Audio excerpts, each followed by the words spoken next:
Hello and welcome to In Defense of a Movie Podcast. On this episode, we're looking at 2015's The Last Witch Hunter, or as we like to call it, The Last Witch Bender. This movie sits on Rotten Tomatoes with a 17% critical rating and a 43% user rating. It cost about $90 million to make and only made about $140 million worldwide. So not a lot of people went and saw this, but the people that did, half of which more or less kind of liked it. So this is a really awesome episode because we are introducing our very first special guest. Everybody say hello to Cody. Hey, Cody. Sorry. I was representing the audience in that. That was a great audience take. I loved it.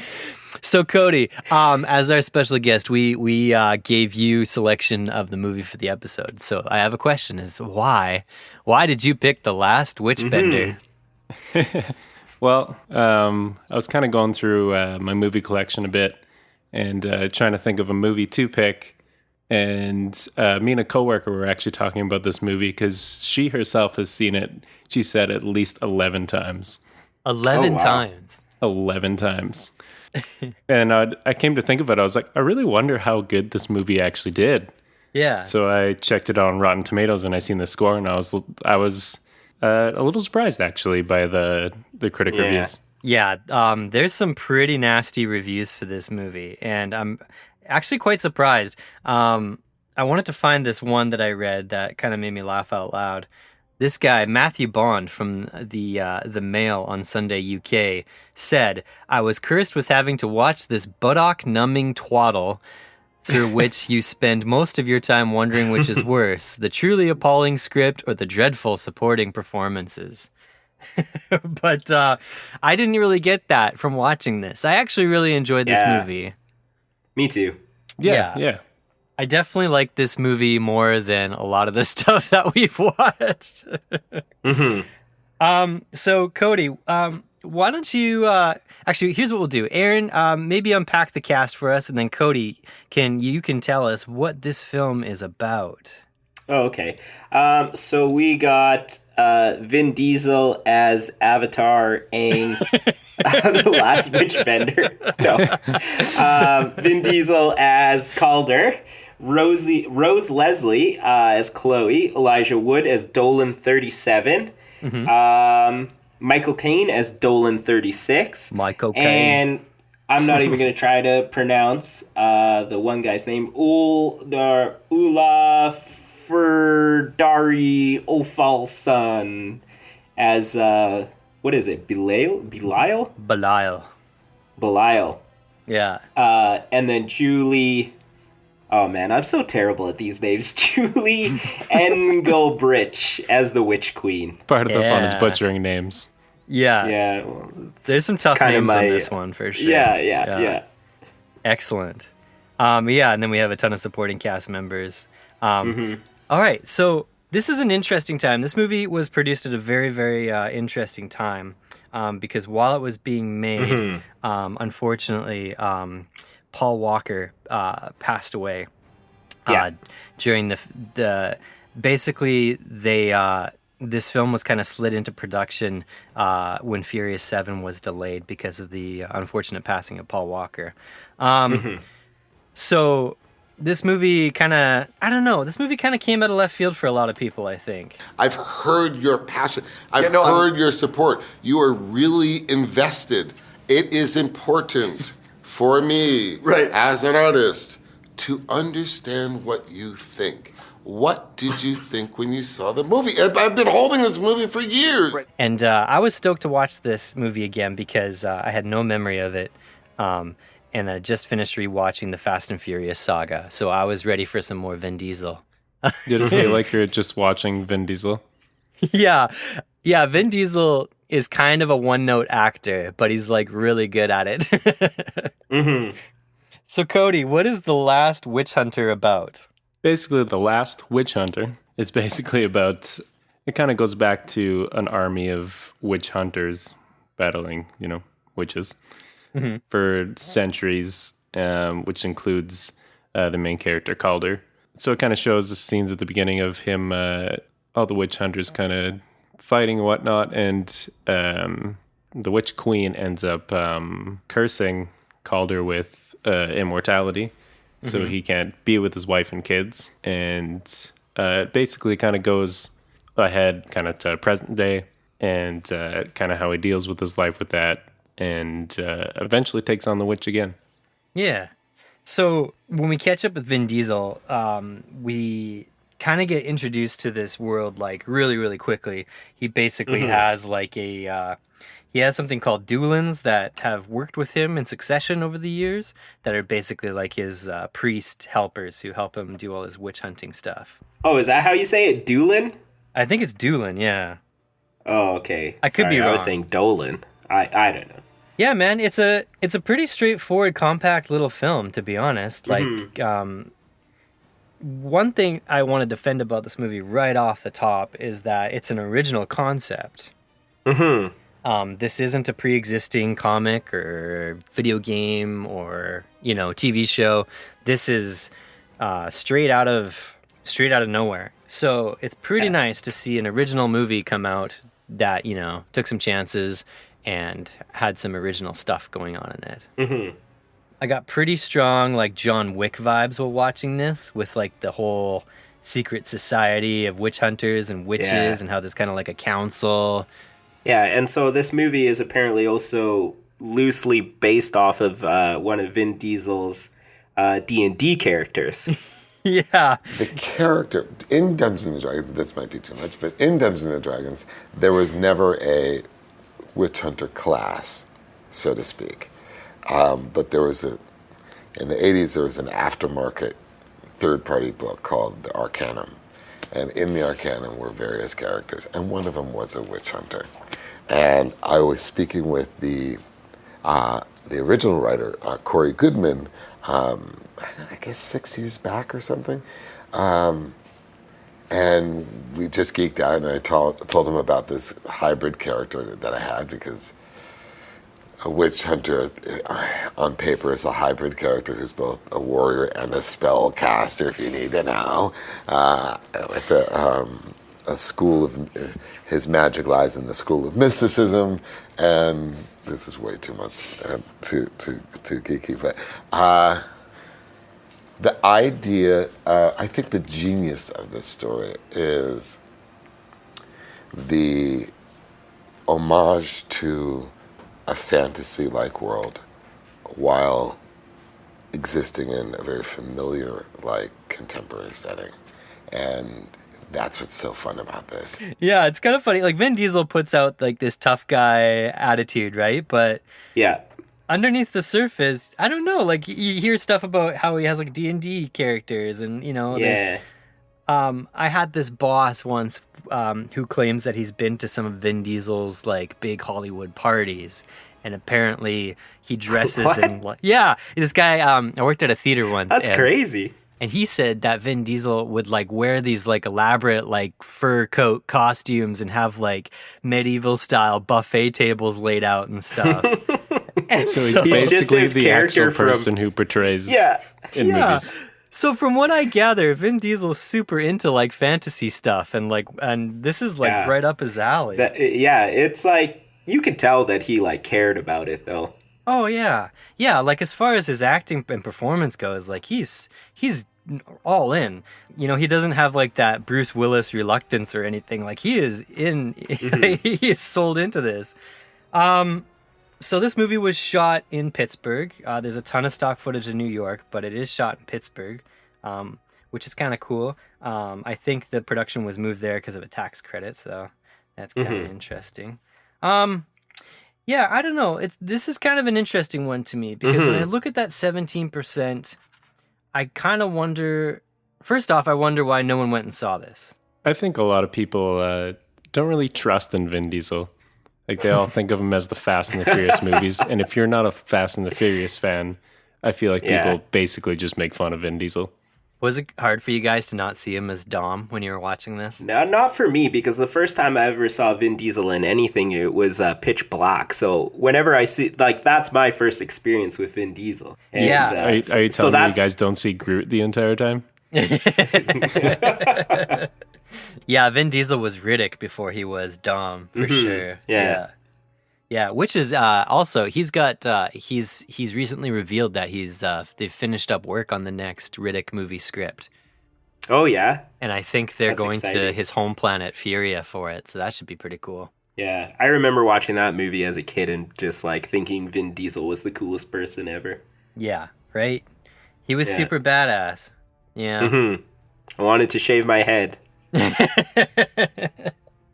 Yeah, this movie had everyone asking, what would I look like bald? Yeah. Pretty exciting as the Iron Giant, too. Yeah, totally. And this movie has some pretty, this movie has a pretty wicked cast. I forgot that, I totally forgot that Elijah Wood was in this film. And then when he shows up, Elijah Wood's terrific in this.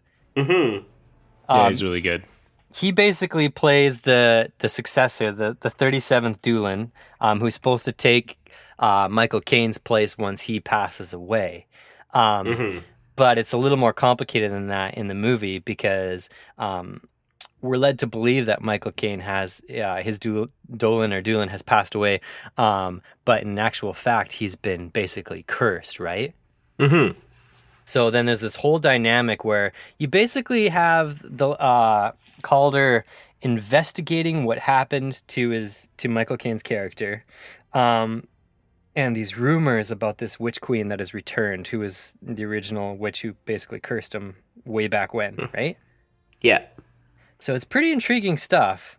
There's a ton of special effects in this film, like tons and tons. And for my money, honestly, I thought this film looked pretty stinking cool. Yeah, there's actually like the one scene where everything's on fire. Mm-hmm. They actually burnt like actually made an entire scene of like burning wood and stuff like that to create that scene. The bar? Yeah, which I'm assuming is green screened anyways, but I think they actually used real footage that they created themselves. Oh, cool. Yeah, so at the top of this film, it definitely has like kind of has some horror elements. Like the witch queen is kind of creepy, man. Like when they go into I thought she was hot. She's scary, man. Like She is. She has like She was doing it for me. Was it the spinal cord growing out of her head? Yeah, it's definitely that. I was like, I don't know why there aren't humans out there today with their spinal cord growing out of their heads. You're just like, I would love to live forever with this woman. Yeah. What does that feel like? What does she use it for? Yeah, exactly. So Cody, we'll start with you. What jumped out at you about this film that like makes you really, really like it? I don't know if there's anything that really specific that jumped about it. I am like a big Frodo Baggins fan, so the overall cast I just really enjoyed. It was kind of weird seeing Michael Caine and other things that aren't Alfred. Yeah. Yeah. Some of the scenes you get with Vin Diesel and Michael Caine, it's like you can almost get a taste of what a Vin Diesel Batman movie would look like. Oh yeah, totally. Yeah. Michael Caine was essentially Alfred in this movie. Yeah, Yeah, basically. Like, I agree. Basically. At moments, you feel like you're in a Bond world or a Batman world or a Game of Thrones-like world or a Tolkien-esque-like world because of Elijah. Yeah, we've really, it's exciting. It's exciting. I mean, even the cast is, you could tell that as a production, we were that committed to really going there. So yeah, the cast did a lot for me in this one. Yeah. Female lead character. She was Jon Snow's wife in Game of Thrones. Oh yeah. Yeah. That was Chloe, or played by Rose Leslie. Yes, Yeah. yes. Yeah. And so how many times did you say you know nothing during the watching of this movie? I felt like I just kept saying that a lot in my head every time she came on screen. Yeah. I wish Elijah Wood would be in more movies. I feel like he doesn't act in enough movies. Or maybe I'm just, like, missing them. He does a lot of quirky, like, series. Like, he was fantastic in, what was it, Wilfred? And, Dirks Gently, he was awesome in. Yeah. He does. I'm so bummed about Dirks Gently being canceled, too. Yeah, I know. That first season was a masterpiece, in my opinion. Mm-hmm. I think it just got to a point of weird where people were kind of just like not really sure if they were going to watch it. I don't even think a lot of people originally even clicked on it to give it a chance. Yeah. Right? Did you watch it, Cody? I did for sure, yeah. Yeah. And you liked it? Yeah, I'm a big Douglas Adams fan, so I had to check it out. Cool. Yeah. So Dan, what did you think of the movie? Like, what was your favorite part, I guess? Well, I kind of like, there's a lot of stuff that jumped out at me. This movie felt like a really good, like, mixtape of, like, a bunch of different movies. Where you had elements of Batman, you had elements of, like, Harry Potter, you had elements of John Wick, you had elements of, like, Riddick and that, otherworldliness about it. It was just like, it was kind of like a sum of the parts for me, where every time I thought it was kind of getting dry, something cool would happen. Like, that they do kind of an homage to, like, Hansel and Gretel, where that kid goes towards, like, this awesome, like, gummy bear tree.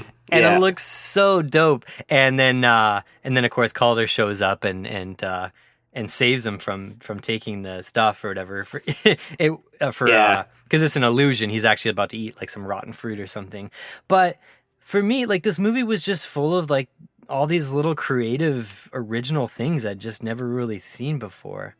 For instance, that witch council where they, like, convict people and, like, haul them away with that big, like, beast of a thing. And there's, like, a witch prison. It was just like the universe building, like, it honestly felt like watching a D&D campaign kind of play out. Yeah. And even, like, as small as it is, there's the one guy, every time he'd disappear or whatever, like, it'd show the butterflies. Yeah. And then he gets attacked the one time and it all, like, turns into moths. Yeah. And I was like, that is so emo and I love it. Totally.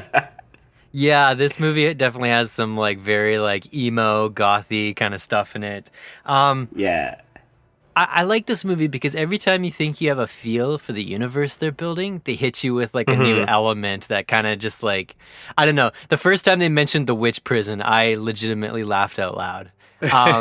Just because it sounded in my head so dumb, but once you kind of see how it works, I don't know, it's just, it's the kind of movie that just has a playful nature to it. Like, the tone is serious. It's not particularly funny, but it's also lighthearted in a way. Like, it's not super edgy. It's not rated R or anything like that, I don't think. But, it like never takes itself too seriously. And I really like that about it. There's definitely, like, moments about it where I was, like, found myself laughing at the movie, but still enjoying the scene. Like, there's the one part where Vin Diesel, and he's, like, when he, like, roids out on Frodo, and he's, like, pointing in his face and, like, just yelling, and it made me laugh so hard. It's like, it's like he, like, walked away after, because he was, like, standing against that fence. Yeah, and it's like he walked away after, and you could just see, like, a brown stain on the fence where he explosively shit himself. Yeah, I think, honestly, I think the only thing I didn't like about this film, like, legitimately the only thing I didn't quite enjoy about this film, if I could give it one criticism, was that there was never any question in my mind right from the get-go what the true intentions were of Elijah Wood's character. I think this movie does a very, very poor job of misleading you. Like, you kind of know where it's going right from the start. Yeah, for sure. I also think it's kind of weird that Kaulder didn't realize that the Witch Queen would still be alive, because I'm pretty sure that he specifically says that, like, the witch's curses are, like, will go away when she dies, right? And yet, like, he himself is cursed. So you'd think that he would know that some element of that witch is still around. Yeah, plot hole. For sure, yeah. What I get kind of confused by, too, is she gives him the power of, like, basically gives her power of immortality to him. Yeah. But then how does she stay around so long? Well, because it's the heart, right? The heart of the witch is still around. It's still going. So yeah. I had some questions about this. So the heart is like essentially attached to Vin Diesel's character Kaulder. Yeah. And so obviously if the witch's heart gets like destroyed, then he dies. But at the end, they destroy the witch's heart, right? Yes. And he's still alive. And so like, is he no longer cursed? And that means he's not immortal anymore?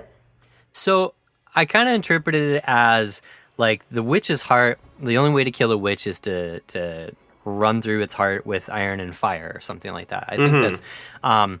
But for the actual body of her, for her to actually be in body, whatever that particular trait is what she cursed Vin Diesel with, which is essentially immortality.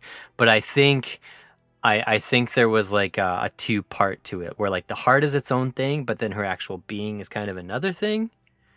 Yeah. I don't know. It is kind of confusing, to be honest with you, but... Yeah, and so like the way I interpreted it was that they destroyed the heart and now he's no longer immortal and like he's going to go living the rest of his life. But that also doesn't make sense. Well, maybe I'm kind of meta thinking it because I know that they were in talks of doing sequels to this movie, and so I'm trying to connect the lines of where the sequel would have gone. Like, would he have been immortal, or would he have been like a normal person?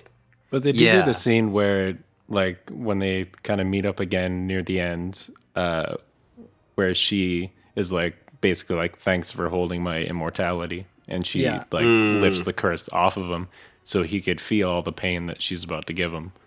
Yeah, and so I think he does end as like he's not immortal anymore towards the end of the movie, right? Yeah, I believe so. Yeah, but they don't. The thing they don't clarify until like the very end, though, is that like in my mind, there's always a difference between like immortality and like invincibility. But it's not until kind of like midway through the movie that you kind of realize that, oh yeah, not only is he immortal, but he like legitimately can't even get like punctured or. Like he just heals right away. Yeah, exactly. So that was kind of a twist to me because I thought he kind of has like the Wolverine thing going on. Which that's just not how I always think of immortality as specific to like life force, where he could literally, cut his head off, but his head would just still be alive or something. But so the rules are a little janky, but then by the end you kind of get the idea that the immortality is linked to his invulnerability as well, or his like healing properties. Yeah.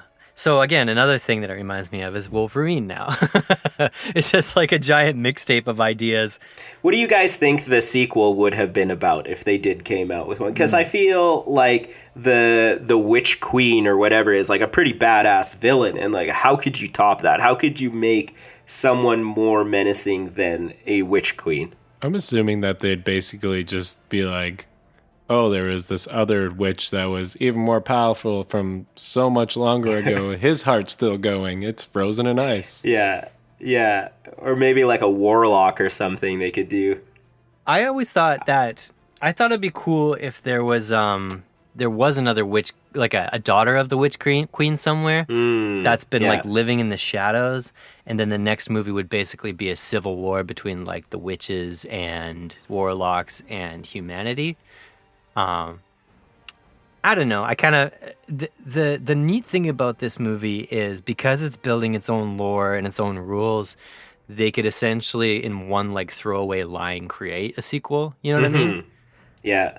Like, the nice thing about not having, like, an established backstory or lore, they could literally just, like, Vin Diesel could look at the screen and be like, there's more Witch Queens, and we'd all have to go, oh, okay, there's more. and then, got my $20. Yeah, exactly. So I feel like just, like, a daughter of the Witch Queen would be a cool way to go. Or maybe we find out that Chloe has been the daughter of the Witch Queen this entire time. Yeah. And then Chloe, that would be cool. She goes all badass. I read that the script for this movie was rewritten, but the rewrite was never given any credit. that screenwriter Corey Goodman originally wrote it with Vin Diesel, kind of like as a shadow writer, like talking about it. And then there was an initial director and everything, but he was replaced. Now, I wanted to mention this because this is very interesting to me. This movie was directed by Breck Eisner. Sorry. Now, Breck Eisner was the son of the former CEO of Disney. Oh, wow. Yeah. Now, Breck Eisner is responsible for 2005 Sahara, which was one of the biggest box office bombs of all time, like a total failure. Is that the one with Matthew McConaughey? It is. McConaughey. Matthew McConaughey. So love that guy. He has directed 3 feature films. He directed Sahara, and he directed The Crazies, which actually The Crazies is actually fairly well reviewed. That's a good movie. Yeah. And then Last Witch Hunter, which again was another box office bomb. So it just goes to show you that it just goes to show you that your last name does not always equate talent. Yeah. But I thought that was really interesting. The son of a Disney CEO decides to take on The Last Witch Hunter. Yeah, but good for him for like staying away from Disney-esque type of stuff, and trying to break out. Yeah, like that Vin Diesel guy. Yeah, I was trying to figure out in my mind like why they would start him with a movie like Sahara. Like Matthew McConaughey is like at the top, he's peak McConaughey at that point in time, and it's this huge expensive film, and they give it to this guy who is literally at that point, I think, directed like 1 or 2 TV episodes, and they're just like, yeah, give it to the son of the Disney guy because Disney.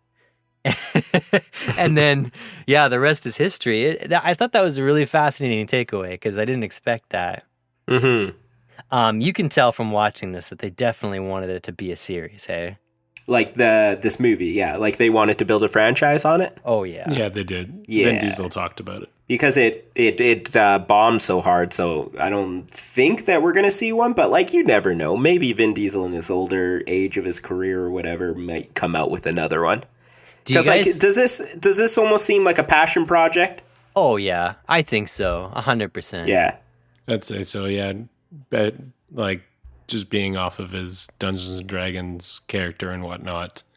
Yeah, I feel like it was like something that he definitely just really wanted to make. Yeah, I have a theory that he kind of saw the end in sight for the Fast and Furious franchise and was starting to sow seeds of his next big franchise. Because I've always seen Vin Diesel as a franchise guy. I don't think he likes doing standalone movies, or else he'd probably be in a lot more things. I think for him, he's always played the long run game, like because he produced this. Obviously, you can tell he produced it, but like he does a lot of producing and stuff like that. Like he's very much a hardworking guy and is heavily involved in this type of stuff he does, and he even picks up some writing credits here and there too. So. Maybe we'll see Vin Diesel, and then The Rock will be like a warlock, and they'll be fighting each other, and they'll just hate each other behind the scenes. Yeah, but they'll get to work. They'll get to work it out on screen and like fight each other in the movie. But what we don't know is it's like a real fight going on between them. It's not scripted at all.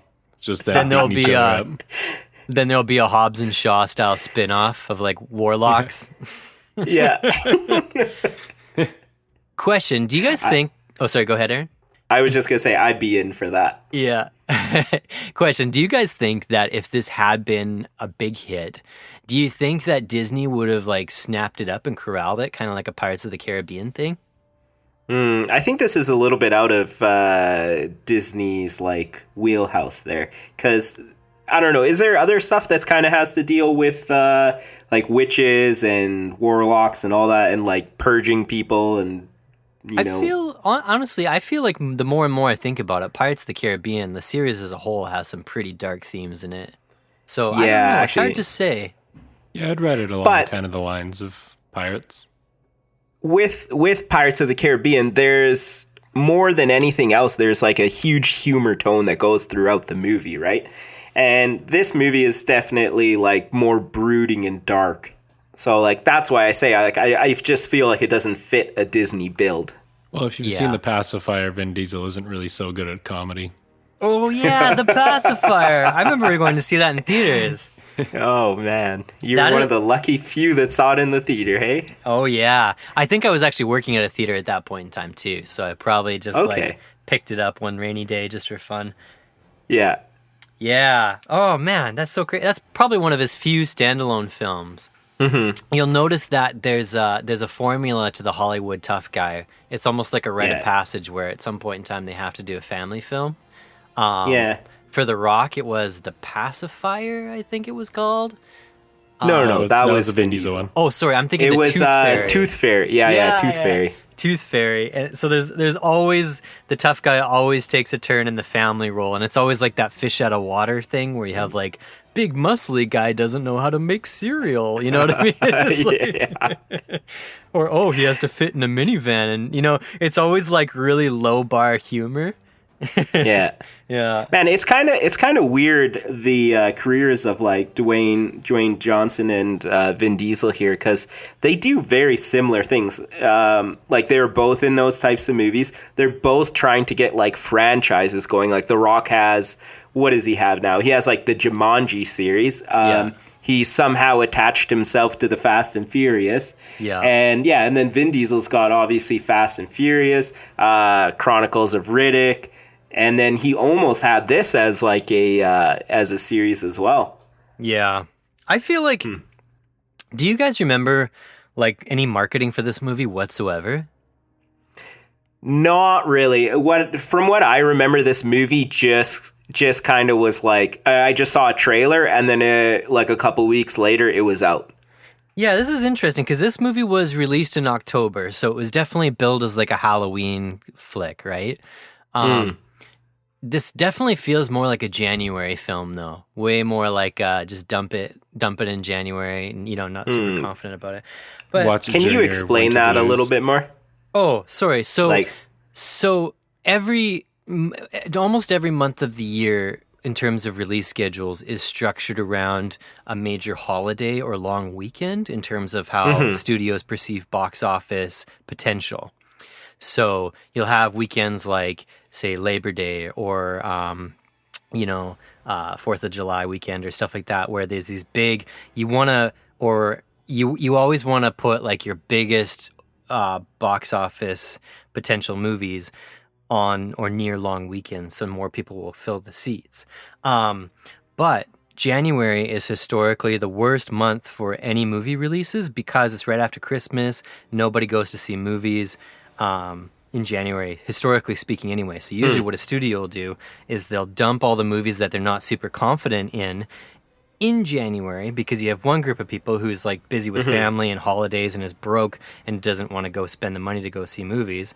But then you have another group of people who all got gift cards for Christmas and are like, yeah, I'll take a chance on that. It's free. Why not? Let's go see it. So if you'll often find that January films are they're usually hit and miss. Okay. That makes sense. I could imagine it being pretty decent for like Netflix to release during January then. Yeah, totally. Yeah. But Last Witch Hunter, like it was billed as like a Halloween, witches, go see this film, as part of your Halloween. But yeah, I'm telling you, man, like I don't remember seeing any marketing for this film whatsoever. I think I've seen maybe like one trailer while going to another movie and being like, let's check that out. I'm trying to figure out why no one went and saw this film. Because you have Vin Diesel, who's midway through, he's in the middle of filming Fast and Furious, and as far as I know, I don't really know anybody that like hates Vin Diesel. He's kind of a fairly accessible movie star. Then you have Elijah Wood, who obviously everyone loves Elijah Wood, and then you have Michael Caine, and I don't understand like what this like. Do you think it was just felt too nerdy, or was it like were people just not into witchcraft anymore? Did Harry Potter kind of burn people out? I honestly seriously think people didn't take Vin Diesel seriously. Like if they watched the trailer and they seen him just like hunting witches and whatnot, I feel like people just like laughed it off. Oh.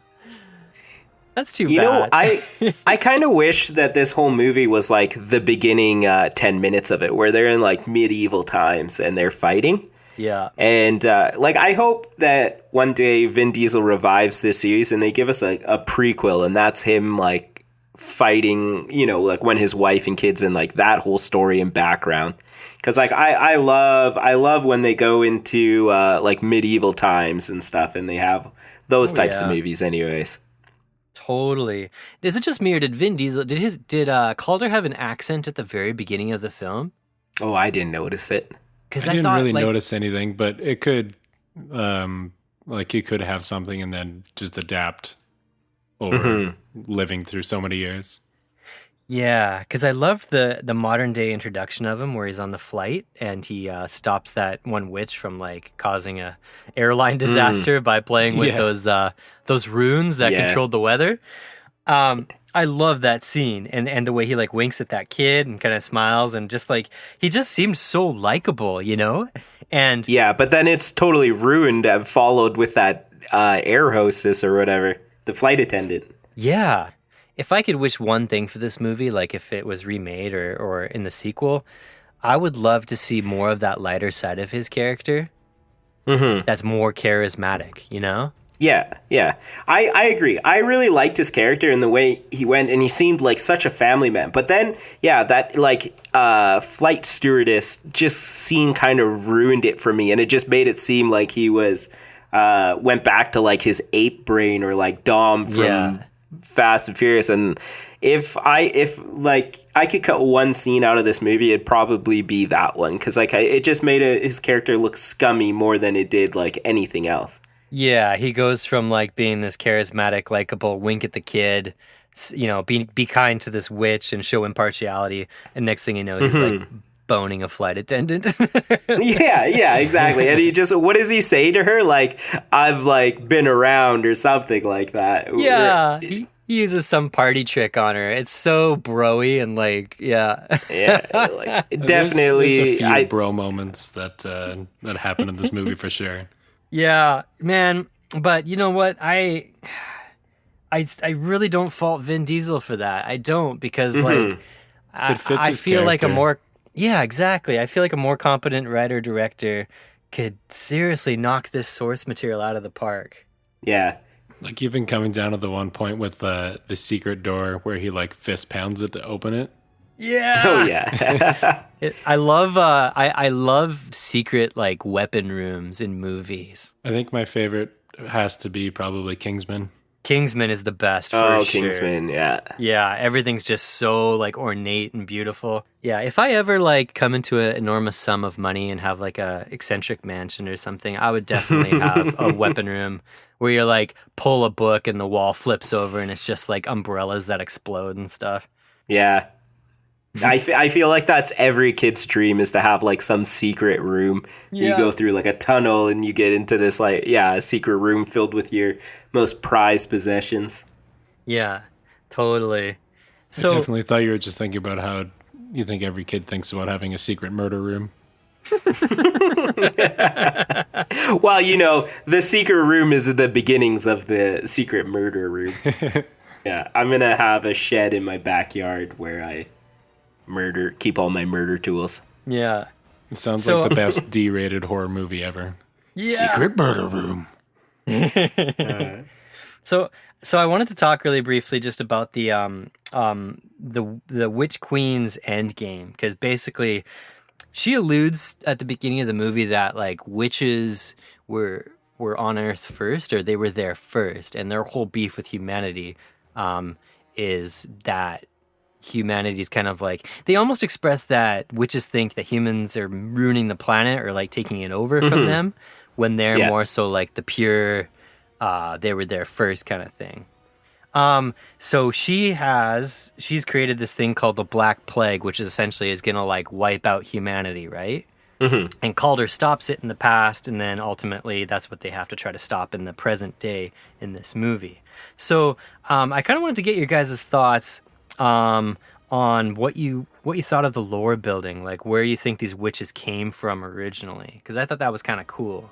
Well, for me, I'm like a little bit confused in that first sequence, because was he going after her to stop the plague, or was he going after her because she murdered his family? I think the army was there to stop the plague, but he involved himself probably because of his own vendetta. Because it was probably like personal then. I think so. I like that. I like when movies take things that has actually happened in history, like the plague and all that stuff, and then they give it like a spin. And so in this movie, they gave it the spin of like witches created the Black Plague, in which I really like how Good they old did fantasy adjust. Mm-hmm. Yeah. And so like I'm always a fan when they do that, because it like makes it gives it like a little bit more sense of like more believable. Yeah. You know. I agree. What do you think, Cody? I think Aaron summed it up pretty well. That's kind of what I had going on too. Yeah. Yeah. If you guys could watch a 2-hour film of Vin Diesel just like narrating a Dungeons and Dragons game, would you watch it? I'd definitely watch that.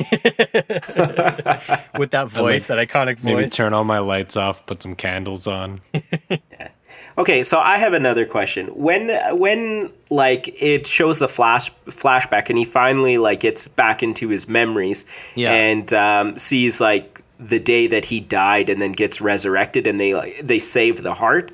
Why do you think that they saved the heart? Do you think they saved the heart because like they wanted to save the Witch Queen, or do you think they saved the heart because they wanted him to live and like become this weapon for slaying like witches? Because for me, I'm feeling like, you know, obviously if roles were reversed and it was someone else and Vin Diesel's character was like in charge of the heart there, I feel like he would have destroyed it right there, despite like whoever the heart was attached to, and so like I feel like they kind of left this a little open ended. Yeah. I feel like if Kaulder did have it, he would want to destroy it himself, because he doesn't necessarily want to live forever. I'm sure he would like to question the afterlife and be with his family. Yeah. That one's a hard one. It's almost like it could potentially be a plot hole in the fact that we couldn't figure out a way of making her come back. Mm-hmm. Yeah. Because in the movie, the way the scene plays out is they see that when they harmed the heart, it was like torturing Kaulder as he was like burning and all corpsey and stuff. Yeah, and they kind of have a lot of trust in Kaulder because he's lived for so long, and he is definitely the ultimate machine to them. Yeah, but when you're forced with the decision of like eradicating this plague and this like witch who has, you know, who knows how many people she's killed prior to this movie's opening. It just seemed a little weird to me that they wouldn't just put him out of his misery. Like, in that moment, nobody knows that he's cursed with life.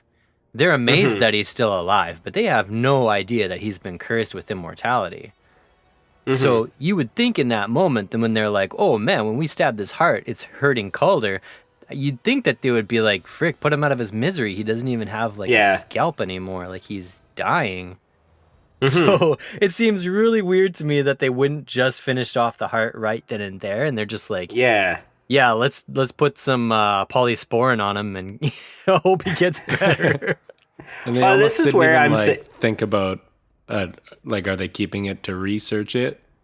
Yeah, this is Aaron. This is why I agree with like where you're saying like you would have liked it better sequel, if it all took place like back then. Oh yeah. Because I would imagine like everyone sitting in a bar like 2 days later, and Kaulder walks in without a mark on him.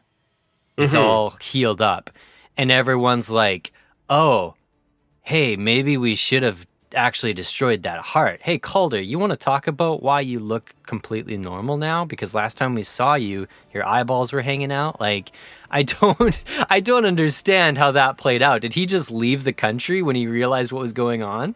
Yeah, no, this is where I'm saying a sequel would be like really nice, because what if this guy who saved the heart is actually like a bad dude, and that's the reason why he saved it, right? Like, it would make more sense. And you know, whoever the bad dude was in the movie was like actually from this like ancient whatever from 800 years ago that knew about the heart, and that's why he was like able to resurrect. I feel like they could go in that kind of direction, and it would fill in a lot of holes.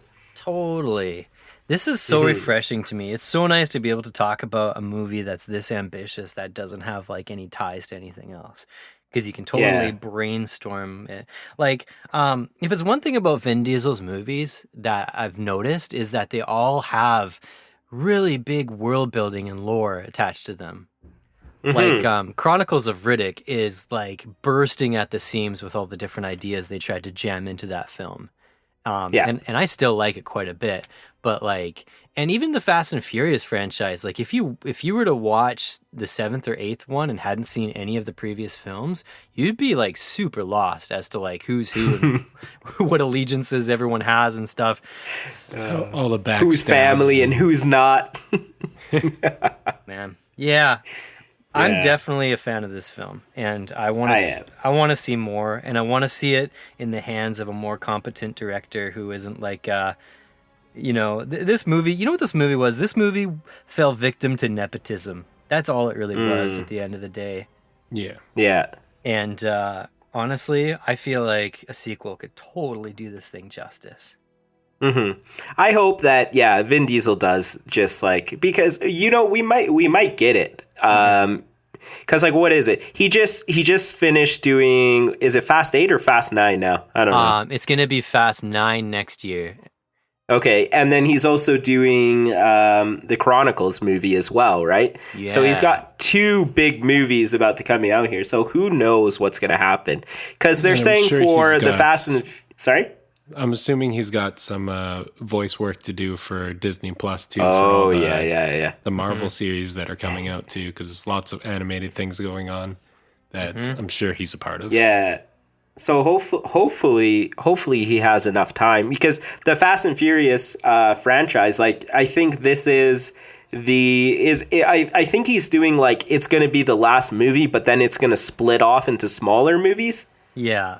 Or something like that. Man, I hope we get justice for Han. That's all I care about right now. Yeah. I rewatched that series, and I freaking love that Han character. He is so awesome. He's so cool, just the way he's always like eating and leaning on a car. Yeah, and then you find out that it's a tick because he used to smoke and he's trying to quit smoking, so he just snacks all the time. And I was like, man, that's so good. That's such good writing for a movie about cars and butts. It's so good. And family. Don't forget family. I mean, it was once about cars. I don't know about now. Yeah. Yeah. I'm really excited to see what Vin Diesel does, because he's such an odd duck, man. You can't put a pin in him, because like at first glance you think he's kind of just like a muscly action guy, but beneath the surface he also seems like a total nerd. And I don't think we've ever had that in Hollywood. Yeah. Well, if you really take a look at like a lot of his roles, minus being Dom, like Chronicles of Riddick, being Groot, being in this movie, I think he's just like a serious nerd at heart. So in this movie, what was your like WTF moment? Or do you even have any? I have one that, like, it's not so much a WTF moment, but it just made me laugh so hard. When Kaulder, he takes that potion in order to sort of deep dive his memory. He's in that bar, and Chloe gives him that potion, and he leans back, and he's slowly starting to drift off. And she pulls out her phone to take a selfie with them. And and then he just like randomly wakes up for a second and says, "Be nice." It was so funny.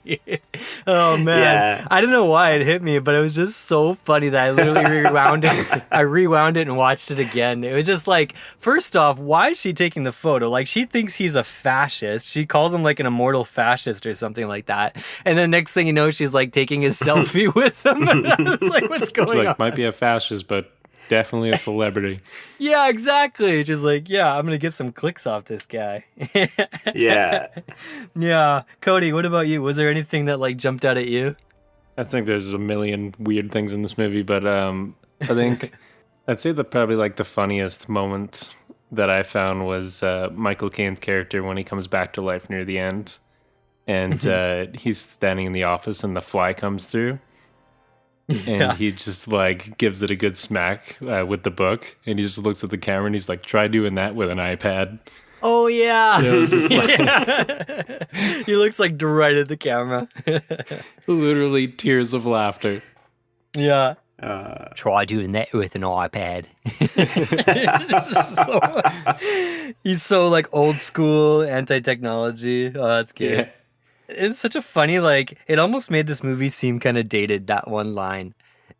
Yeah. It seemed like such a 2000 line to kind of say, you know?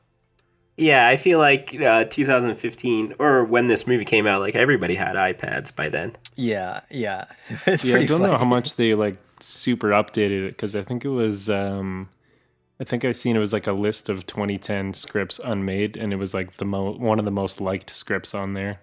So I don't know if like they really went back and kind of changed anything at all to make it kind of up to 2015. Oh, that would totally explain a couple of those janky kind of dated lines. Yeah. Oh, man. Yeah, that explains so much. That's really interesting. You think that they would update that though? Yeah. Yeah, you would think anything like, after know the year your audience. 2000, yeah, you kind of need to just upgrade things. And Yeah, so overall I really enjoyed this movie. I felt like we've stated 1,000 times already, like it's just the lore that goes into it and the openness of being able to create anything that goes on to it.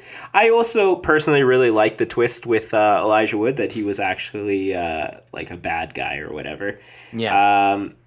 Yeah, and I don't know. Like I thought it was like really good. I thought that they had like good characters, good casting in this movie.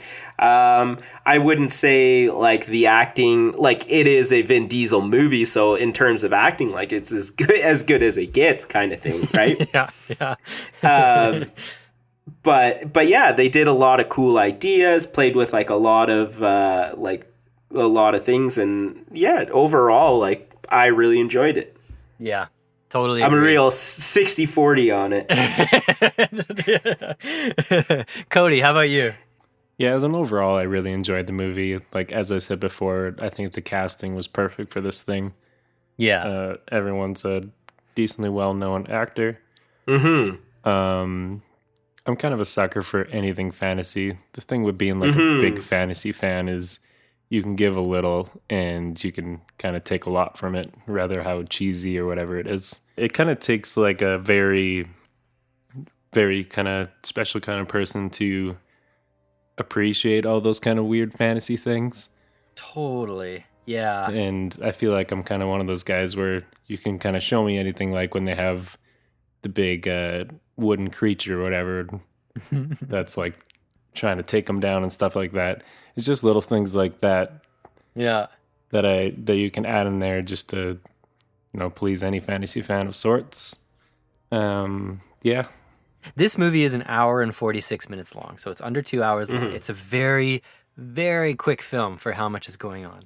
Yeah, so that's a weird thing for fantasy too, because most fantasy movies you see usually extend past 2 hours.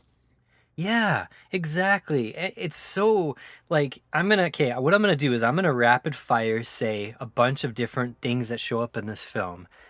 And keep in mind, this is an hour and 46 minutes runtime. I think that's including credits. So you have this witch tree. You have a witch queen. You have this idea about a witch's heart. You have someone says the phrase 14th level warlock. You have this idea of these Dolans. You have these underground witch bars. You have this witch fashion show. You have that gummy bear tree. There's something called dreamwalkers. There's this magical dirt and this plant thing that shows up. You have runes that control the weather. You have like this whole truce system with the witches, and it's like a ceasefire. You have something called the Black Plague. There's this whole thing about how you need iron and fire to kill a witch. It's almost exhausting just running through all the different things that they pumped into this film. Yeah, and like a lot of them seem to be like decently original ideas. Oh yeah, totally. So yeah, and I feel like they flow as well. They do. Yeah. Oh yeah, and that sentinel, that freaking The anal rector. Raptor. Other than guards the witch prison. It's a very, very cool thing. The hunter falling in love with the hunted.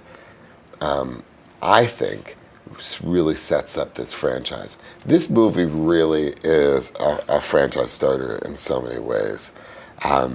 Because if it were up to us, it would be a 4 or 5 hour movie because there's so much to cover. Other than like some plot holes, I'd say that from like beginning to end, it flew like the flow was like super, super nice. Like you didn't really see a scene and then the next scene would happen. You're like, wait, but what about this? Exactly. Yeah, you don't really have time to think about it. It just keeps going. So, yeah, I mean, Aaron, what would you say to recommend this film to somebody? Oh, I would definitely say, like, if you are a fan of the fantasy genre or, like, D&D fan or any sort of that stuff, like, you definitely have to give this movie a watch. Yeah, totally. Yeah. And what would your rating be? Oh, I would give it... I can't come up with anything right now. I would give it a solid, like, probably 60%, maybe higher, maybe like a 68%. Oh, nice. That's pretty good. Yeah. What about you, Cody? Who would you recommend this to, and what's your rating?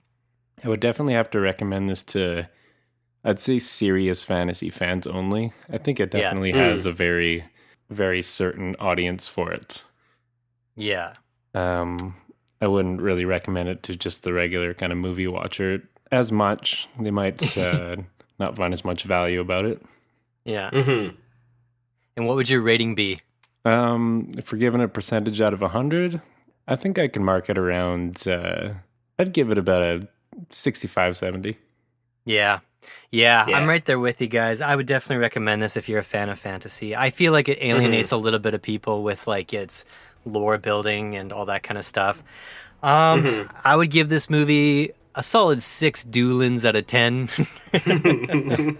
I'd give it one bald guy fighting another bald guy in order to get his franchise back. Yeah. I give it 8 anal raptors stealing 6 witches out of 13. There we go. Awesome. Well, I think that's all I got to say about The Last Witch Hunter. Any final thoughts? Anything like that? Yeah. Everyone, go check it out if you haven't seen it. And maybe don't check it out just because you're a Vin Diesel fan, but actually check it out because you're like fantasy.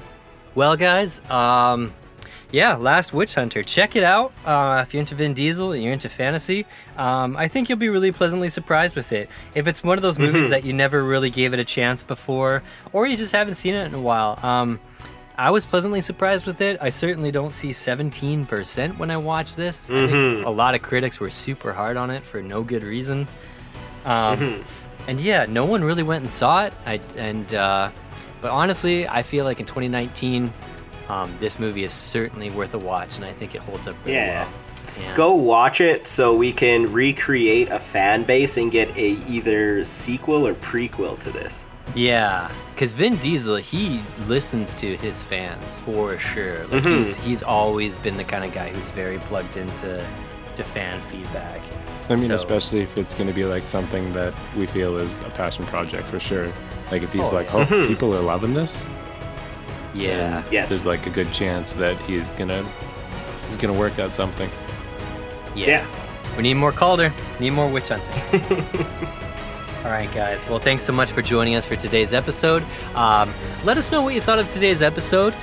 Check out our subreddit at IDOMoviePodcast. You can hit us up on Instagram, Twitter, email, all that stuff. And we will catch you in the next episode. And thanks again to our special guest, Cody Buhler, for joining us today. Yeah. Thanks for having me, guys. It was great. See you guys. Bye. Better yet, what went through your mind when you saw the trailer?